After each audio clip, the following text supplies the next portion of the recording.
امانت سمجھ کر اس کی ہر چیز کی حفاظت کرتی ہے وہ بہترین بیوی ہے، وہ نیک بیوی ہے۔ اور سنو، بہترین بیویوں کی خوبیوں میں ایک یہ خوبی بھی شامل ہے کہ اسے اسلام کی بنیادی تعلیم سے مکمل طور پر واقفیت حاصل ہو اور حقوق اللہ، حقوق العباد کو احسن طریقے سے سر انجام دیتی ہے۔ ایسی بیوی نیک بیوی ہے، ایسی بیوی بہترین بیوی ہے جس بیوی سے شوہر کو سکھ، چین، راحت، آرام اور سکون حاصل ہو، ایسی بیوی بہترین بیوی ہے۔ قرآن مجید میں مرد کی فضیلت کی وجہ بیان کی گئی ہے کہ مرد اپنی کمائی سے عورت کی ہر لحاظ سے کفالت کرتا ہے اور عورت پر بے دریغ دولت خرچ کرتا ہے، عورت کو بیرونی طاقتوں، ظلم و ستم سے بچاتا ہے، اس لیے شوہر کو برتری حاصل ہے۔ عورتیں دراصل انسانی جنس ہی سے پیدا کی گئی ہیں اور مردوں کی دلجوئی کے لیے ہی بنائی گئی ہیں کہ مردوں کو ان سے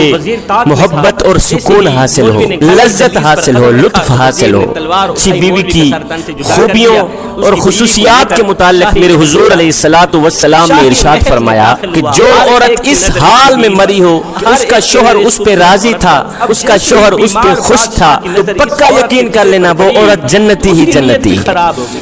حضرت ام سلمہ رضی اللہ تعالی عنہا سے روایت ہے کہ حضور علیہ الصلوۃ والسلام نے ارشاد فرمایا کہ جو عورت اس حال میں مری ہو، جو بیوی اس حال میں مری ہو کہ اس کا خامد اس پہ راضی تھا، اس کا شوہر اس پہ راضی تھا، تو پکا یقین کر لینا وہ عورت جنتی ہی جنتی۔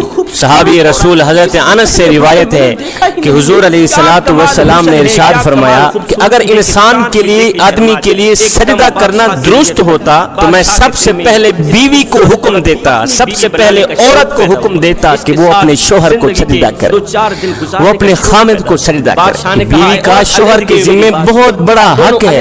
حضرت ابو ہریرہ رضی اللہ تعالی عنہ سے روایت ہے کہ حضور علیہ الصلوۃ والسلام نے ارشاد فرمایا کہ شوہر نے اپنی بیوی کو بلایا، شوہر نے اپنی گھر والی کو بلایا لیکن اس نے انکار کر دیا۔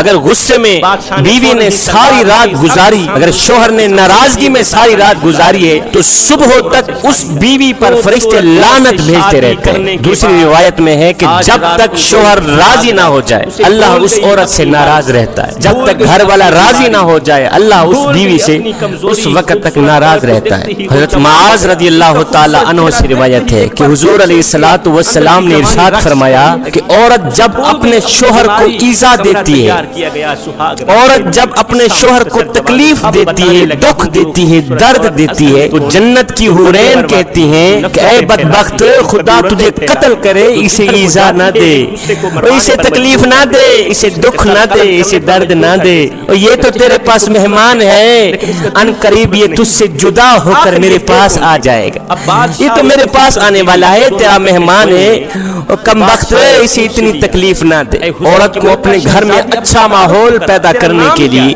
اور خوشگوار زندگی گزارنے کے لیے ہمیشہ عورت کو اچھے اوصاف اپنانا چاہیے۔ خامد کے مزاج کو پہچاننے سے بے شمار تلخیوں کا ازالہ ہو جاتا ہے، اس لیے ہر عورت کو چاہیے، ہر خاتون کو چاہیے کہ وہ اپنے شوہر کے مزاج کو پہچانے کہ اس کے شوہر کو کیا کیا چیزیں پسند ہیں، اس کا شوہر کون کون سی چیزیں پسند کرتا ہے، کون کون سی باتوں سے وہ راضی ہوتا ہے اور کون کون سی باتوں سے وہ ناراض ہوتا ہے۔ جن باتوں سے شوہر راضی ہوتا ہے عورت کو چاہیے کہ ان باتوں کو اپنائے، وہ باتیں بار بار کرے جن باتوں سے اس کا شوہر راضی ہوتا ہے۔ ہر عورت کو چاہیے، ہر بیوی کو چاہیے کہ وہ اپنے شوہر کے مزاج کو پہچانے، خوب اچھی طرح شوہر کا مزاج پہچان لینے کے بعد عورت پر لازم ہے، بیوی پر لازم ہے کہ وہ اپنا ہر کام شوہر کے مزاج کے مطابق ہی کرے، خواہ شوہر کا طرز عمل، اس کا طریقہ کار صحیح ہو یا غلط ہو،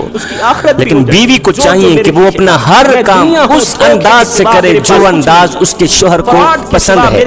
اچھی عورت کی، اچھی بیوی کی ایک خوبی یہ بھی ہے کہ وہ ہمیشہ تانے سے اجتناب کرتی ہے، اس لیے کہ شوہر کو کبھی بھی جلی کٹی باتیں نہ سنائے، اور نہ کبھی اس کے سامنے چلا چلا کر غصے میں بولے، اور نہ ہی اس کی باتوں کا کوئی کڑوا جواب دے، نہ کبھی اس کو تانا دے، نہ کبھی اس کو کوسنے دے، اور نہ اس کی لائی ہوئی چیزوں میں عیب نکالے، اور نہ شوہر کے مکان، شوہر کے سامان کو حقیر سمجھے، شوہر کے ماں باپ، شوہر کے بھائی بہن یا اس کی شکل و صورت کے بارے میں کوئی ایسی بات کہے جس سے شوہر کے دل میں ٹھیس پہنچے۔ اچھی اور نیک بیوی کو ایسا ہرگز نہیں کرنا چاہیے، شوہر کے دل کو ٹھیس نہیں پہنچانی چاہیے۔ شوہر جس حال میں راضی رہے، نیک بیوی، اچھی بیوی کو بھی اس حال میں راضی رہنا چاہیے۔ جو عورت اپنے شوہر کے دل کو ہر وقت ٹھیس پہنچاتی رہتی ہے، یہ چھوٹی چھوٹی باتوں پر شوہر کا دل دکھ جاتا ہے، شوہر کا دل ٹوٹ جاتا ہے۔ جب دل ٹوٹ جاتا ہے پھر آہستہ آہستہ دل میں نفرتیں پیدا ہونے لگ جاتی ہیں، جن کا انجام لڑائی جھگڑے کے سوا کچھ نہیں ہوتا، یہاں تک کہ میاں بیوی میں